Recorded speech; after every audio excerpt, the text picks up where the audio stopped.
O dia 17 de maio é o Dia Internacional do Combate à Homofobia. Nesta data, em 1990, a Organização Mundial da Saúde retirou a homossexualidade da lista internacional de doenças. Naquela época, as pessoas trans e outras identidades eram classificadas como homossexuais. Por isso, hoje em dia, a data é chamada de Dia do Combate à LGBTfobia. Lembrando que só em 2018 a transexualidade deixou de ser considerada uma doença mental. 31 anos depois, o Brasil vive um contrassenso. Ao mesmo tempo que direitos como casamento homoafetivos, adoção de crianças por casais LGBTs e a criminalização da LGBTfobia foram garantidos pelo Supremo Tribunal Federal. O país possui números assustadores de violência contra essa população. Em 2019, 329 pessoas LGBTs foram assassinadas no país.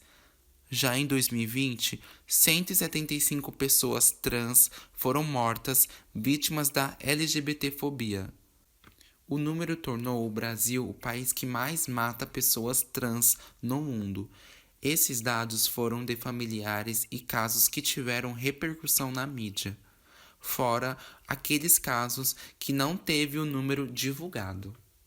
Ao mesmo tempo que pautas LGBTs foram ganhando espaço na mídia, o Brasil elegeu para presidente em 2018 Jair Bolsonaro, um ex-militar e ex-deputado que ficou conhecido por suas frases preconceituosas contra o movimento. Projetos proibindo a publicidade com LGBTs se espalharam pela Assembleia Legislativa de vários estados. Mas e aí? De que lado você está? Do amor ou do ódio gratuito? Gente, hoje eu vim trazer um assunto bem sério. É um assunto que quem é LGBTQIA+, sabe do que eu vou falar, sabe a dor que a gente passa, sabe o quão é difícil a gente viver num país que mais nos mata, num país que é extremamente preconceituoso, é extremamente machista, é extremamente racista. Então hoje é um vídeo com um tema sério, de algo sério que aconteceu comigo. Esse vídeo eu tô fazendo porque eu resolvi trazer ele, porque esse é o mês, né? Esse mês é o mês do orgulho, nosso mês do orgulho LGBTQIA+, né? É o mês Pride, é um mês que a gente comemora, mas a gente, nós que vivemos, nós que somos, vivemos isso o ano inteiro. Então eu resolvi trazer esse vídeo, porque esse mês eu acho que pede isso, né? Esse é o mês Pride, então eu acho que pede esse tema. Então eu vou começar falando sobre um fato que aconteceu comigo há 3 anos atrás, que foi muito triste na minha vida, que marcou a minha vida, um fato que me deixou cicatriz, que até hoje eu trago e que até hoje eu tenho traumas, né, que a gente leva traumas, mas que ao longo do tempo a gente tenta superar, ao longo do tempo a gente tenta amenizar essa dor. Há exatos 3 anos atrás, no dia 1 de junho de 2018, eu fui vítima de uma homofobia. Até então, na época, eu me denominava como um menino gay, então foi uma homofobia, né? Que Deus o livre, fosse hoje seria uma transfobia, mas naquela época foi uma homofobia. Eu fui esfaqueada no metrô Liberdade, né? Eu vou contar agora mais ou menos por cima, desde o início, para vocês entenderem mais. Naquela época, em 2018, eu trabalhava num shopping daqui de São Paulo. E para quem trabalha em shopping, para quem já foi lojista, para quem já trabalhou, vai entender o que eu vou falar agora. A gente trabalha numa carga horária muito extensa, né? E a gente trabalha com metas. E naquela época, em 2018, dia 1 de junho, a gente tinha entrado para o mês de junho, que é o mês dos namorados. É o mês que o comércio vende muito. É um mês que as lojas bombam, né? Por conta de ser os meses dos namorados. E eu tava super animada, né? Pra bater minha cota, pra conseguir ganhar um dinheirinho a mais, né? Então, assim, eu tava super animada. Nesse dia, eu lembro que eu saí da loja. Eu trabalhava no shopping da Zona Norte na época. E eu saí da loja, era 10h50. Acho que era 10h50, entre 10h50 e 11h10 da noite. Era bem tarde, já tinha passado do horário que o shopping fechava. Então eu saí bem tarde porque eu fiquei lá arrumando a loja, tava com cliente na loja. Fiquei arrumando e tal. Então eu saí bem tarde nessa época da loja. E aí eu fui até o metrô, né? O metrô Armênia. E eu fui até lá o metrô pegar a minha condução pra poder ir pra minha casa, né? E eu morava na leste, então da zona norte, que era o shopping, pra zona leste, é uma distância, né? Eu pegava 2 metrô e um ônibus pra conseguir chegar até a minha casa. E aí eu peguei a condução do metrô Armênia e eu teria que descer no metrô Sé. Ai, meu brinco caiu, gente. Eu tava no metrô da linha azul, que é o da Sé, e eu precisava ir pra linha vermelha, que ia da Sé até Itaquera, Corinthians Itaquera, que é onde eu ia descer, né? Então, tava tão cansada, que eu não reparei que passou a minha estação. E aí, daí eu tinha que descer na Sé, e aí passou uma estação. Aí quando o moço do metrô anunciou, próxima estação Liberdade, desembarque pelo lado direito. Aí eu peguei e falei, meu Deus, eu passei a estação, né? Eu tão cansada na época, nem me toquei. Passei uma estação, vou ter que descer e trocar, né? Tem que voltar, trocar de plataforma para poder voltar para uma estação atrás, que era a Sé, para poder fazer a baldeação para Itaquera. E aí, então eu esperei o metrô abrir, né? As portas do metrô se abrirem, eu esperei e na hora que ele se abriu, só desceu eu naquele vagão. E aí eu falei, meu Deus, tava vazio, não tinha ninguém, só desceu eu. Aí eu falei assim, eu vou esperar o metrô fechar e ele ir embora pra eu ver se eu consigo transitar pro outro lado sem precisar passar a escada por cima, né? E aí o metrô fechou as portas e ele foi. Na hora que eu saí da porta, que eu olhei, tinha 2 caras na escada. Só que eu nem me atentei de que eles estavam na má fé, eu achei que eles estavam descendo as escadas pra pegar o metrô também, enfim. E aí o metrô fechou, as portas se fecharam, o metrô seguiu para a próxima estação e eu continuei na estação Liberdade, que era na qual eu estava. E aí eu peguei e vi que para passar pro outro lado, que era para voltar pra Sé, eu tinha que subir as escadas, passar por uma plataforma para poder descer as escadas para sair do outro lado. E aí eu peguei, vi os meninos, tinham 2 caras, né? E um deles começou a vir ao meu sentido. E o outro ficou lá. E aí nessa hora que esse cara começou a vir ao meu sentido, eu já percebi que eu ia ser assaltada, né? Então eu tava de fone na época, eu tava com uma calça jeans, eu tava com uma camiseta long e com uma blusa de frio e minha bolsa. E pra quem não me conhece, eu costumo usar sempre camisetona folgada. Gente, eu amo. Eu uso camisetona folgada com shorts curto, bem curto. E tênis ou salto, assim, eu amo. Usar camisetona larga, eu adoro. Vocês sempre vão me ver assim, porque eu adoro. Mas nesse dia eu não estava assim, eu tava de calça. Eu estava com camiseta e uma blusa de frio. E com meu fone de ouvido e com meu celular. Aí um dos caras veio, e aí eu tava assim, desse lado. Ele passou por trás de mim e veio pra este lado. E pegou e falou assim, passa o celular, tira o fone e passa o celular. Aí eu peguei, tirei meus fones e entreguei o celular pra ele. E entreguei o fone também. E ele falou assim, eu não quero o seu fone, só quero o seu celular. Só que o meu celular era iPhone na época. E aí ele pediu pra me desbloquear, porque eu acho que provavelmente ele sabia que iPhone só se desbloqueia com a nossa digital ou com alguma senha, né? Aí ele pediu pra desbloquear, pra mim desbloquear.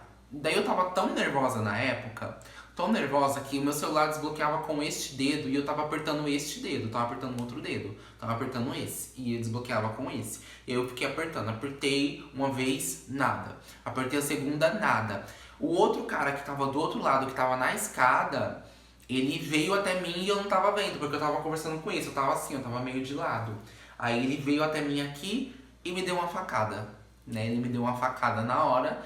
E aí na hora que ele me deu a facada, eu olhei, foi aqui na barriga.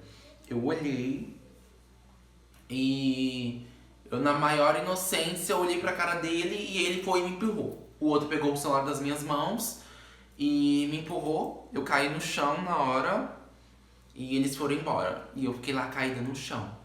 Naquele momento eu fiquei muito tonta, muito, muito tonta mesmo. E eu não sabia o que passar na minha cabeça, eu não sabia o que imaginar, eu não sabia o que pensar. Aí eu levantei, olhei pra cá, pra ferida, e falei assim, eu falei assim, ai, graças a Deus que não me machucou, né? Porque a minha pele parecia um papel rasgado. Ela tava levantada, né? E parecia um papel rasgado. Aí eu peguei, me levantei, aí eu falei, eu preciso pedir ajuda, né? E não passou, e todo esse momento não passou nenhum trem, porque já tinha dado meia-noite, né? E depois das meia-noite, os trens aqui de São Paulo, eles não passam mais.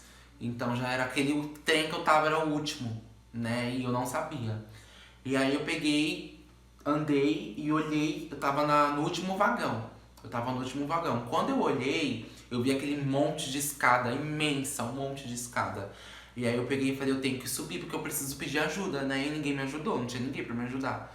E eu meio tonta assim ainda, na hora que eu botei o pé pra subir a escada, que eu botei meu pé, no primeiro degrau, eu senti uma pressão muito forte, assim, eu senti um negócio assim que me puxava pra baixo de uma forma que eu só consegui ficar tonta. E aí quando eu senti muita dor também, aqui na onde eu levei a facada, e quando eu olhei, tava uma bola enorme aqui. E era o meu intestino grosso que tinha saído pra fora, gente.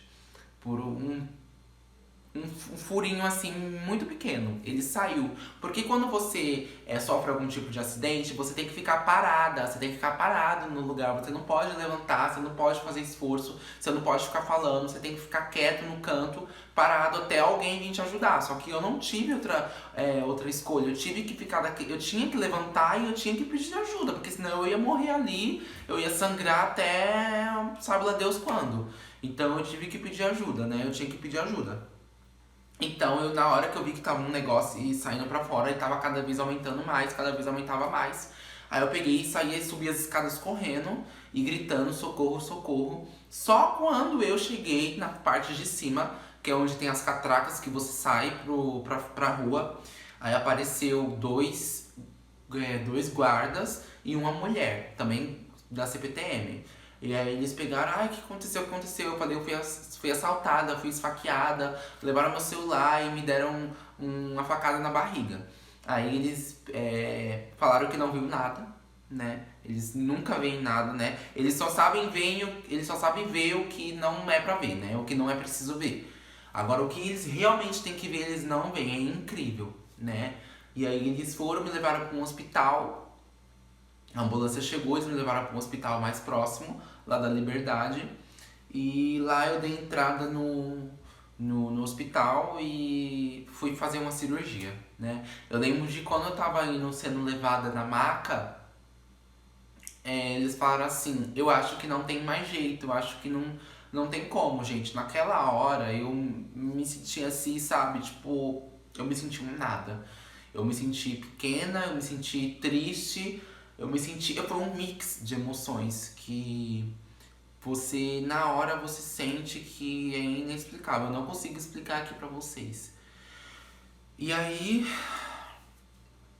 eu falei assim na hora, eu falei, seja o que Deus quiser, se for pra mim partir dessa pra melhor, ou pra pior talvez, Eu espero que eu tenha aproveitado e eu espero que as pessoas lembrem de mim de bons momentos e eu espero que a justiça seja feita, né?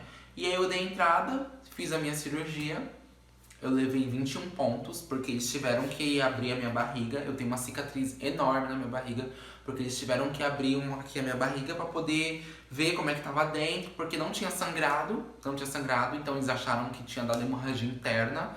Graças a Deus não deu. Então eles abriram pra poder puxar pra dentro o meu órgão, porque não tinha mais como eles empurrar pelo aquele buraco, porque o buraco era muito pequeno e não tinha como eles empurrar pra dentro. Então eles tiveram que abrir a parte da minha barriga pra poder puxar pra dentro e ver se não tinha dado perfurado nenhum órgão, ou ver se não tinha dado hemorragia interna.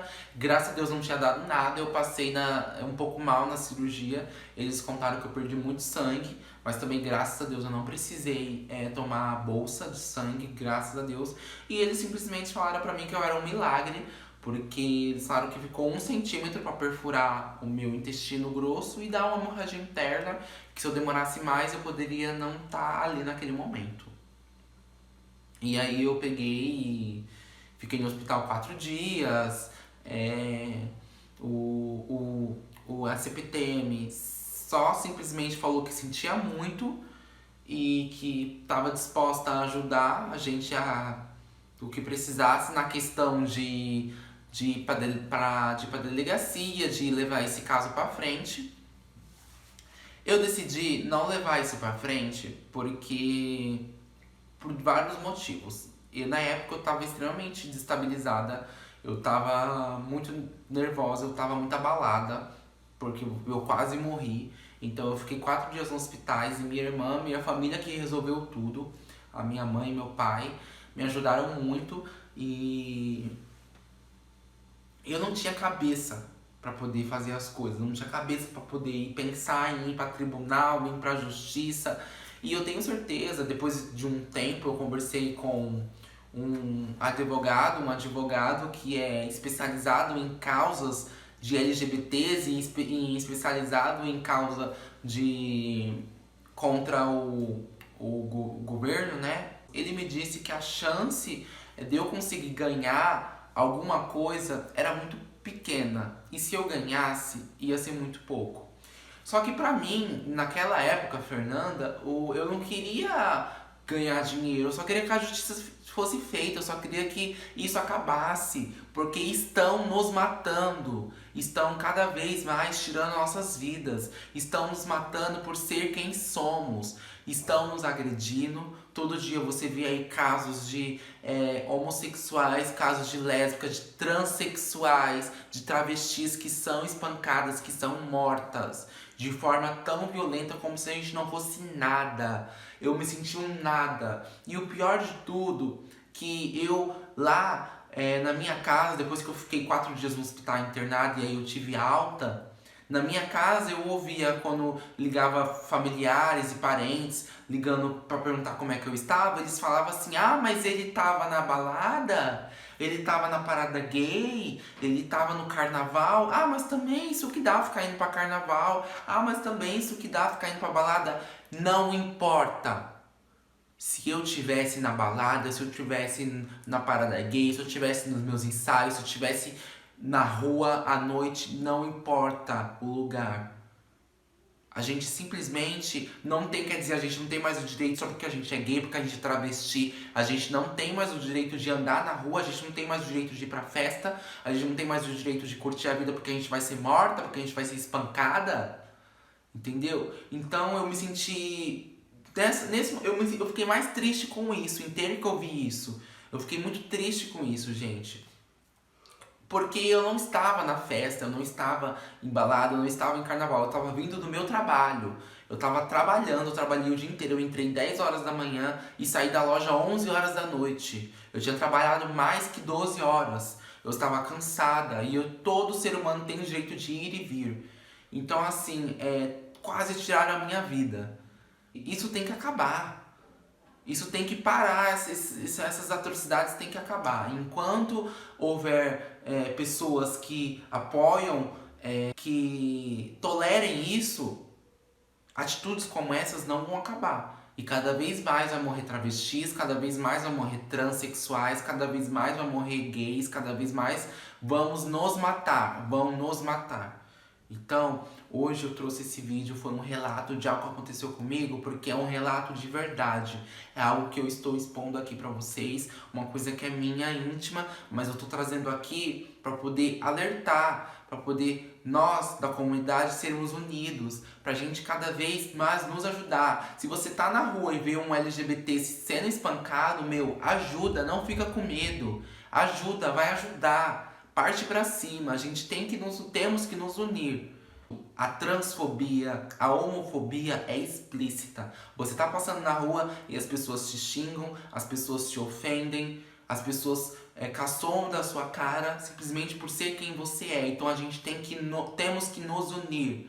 A gente tem que nos unir, a gente tem que se unir, a gente tem que ser uma comunidade unida, não só viver quando tem a parada gay, simplesmente vai e pensa que é festa e faz o oba-oba, bebe e fica louca. Não, a gente tá indo lá pra gente protestar, pra gente fazer o nosso jeito, ir atrás dos nossos direitos. A gente tem que beber sim, a gente tem que curtir sim, mas existem momentos. Entendeu? E tem o momento certo, tem a ocasião certa pra isso. Então a gente tem que se unir. Entendeu? É isso que a gente tem que fazer. Se unir. A gente tem que pegar a mão do outro e falar: vamos, eu te ajudo. Vamos, eu vou seguir com você. E não ficar com picuinha, não ficar com inveja.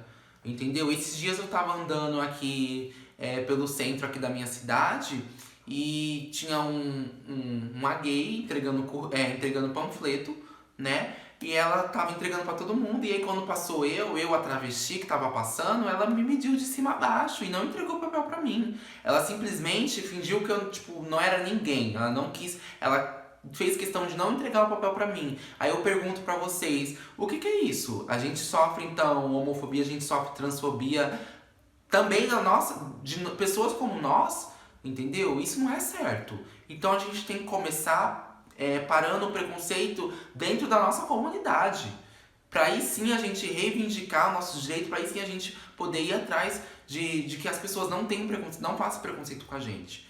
Entendeu? Então eu venho aqui deixar a minha mensagem para que se você que tem um amigo gay, você que tem uma amiga travesti, você que tem uma amiga que é trans, ame ela, ajude ela, nos ajudem, entendeu? Nos ajudem, porque juntos somos mais fortes. A gente vive num país que nos mata a cada dia, que a cada dia quer que a gente seja mais reprimido, quer que a gente viva numa ditadura militar, mas a gente não vai viver. A gente vai cada vez mais ser gay, a gente vai cada vez mais ser travesti, a gente vai ser cada vez mais ser sapatão, porque é isso que a gente precisa, entendeu? Porque juntos a gente é mais forte. Lembrem-se disso. Então eu vou ficando por aqui. Eu acho que eu transmiti a minha mensagem, né? A gente tem que sempre levantar a nossa bandeira, né? Seja ela qual for, né? A gente tem que estar sempre falando, sempre alertando, sempre mostrando, entendeu? Porque eu cresci vendo beijo hétero em novelas, eu cresci vendo desenhos héteros e nem por isso hoje eu sou um homem hétero. Hoje eu sou uma mulher trans e com muito orgulho eu tenho de falar isso. Que eu sou uma travesti e eu resisti e estou viva. E eu vou ficar mais viva cada vez mais. E é isso que a gente tem que fazer, é isso que a gente tem que pensar, dar nossa cara a tapa e não ser reprimido. Não vamos deixar eles nos reprimir. Intolerância, não. Entendeu? É isso, gente.